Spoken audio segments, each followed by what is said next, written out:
Are you ready to demystify the world of business plans in less than 90 seconds? Step 1. Define your vision. First, define your vision. What's the purpose of your business? What problem does it solve? What makes it unique? Jot down your answers. Step number 2. Target audience. Next, identify your target audience. Who are your ideal customers? What are their needs? Describe your audience consistently. Step 3. Market research. Now, research your market. What's the competition like? What trend affects your industry? Highlight key market insights. Step 4. Business strategy. Craft a solid business strategy. How will you reach your customers?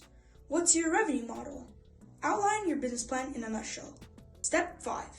Execution plan. Finally, create an execution plan. What are your short-term and long-term goals? How will you implement your strategy? Include a timeline. And there you have it. In under 90 seconds, you've got the basics of a business plan. Remember, this is just a starting point. You can go dive even deeper as your business grows. Don't forget to like, share, and follow for more content like this. As always, stay on high alert.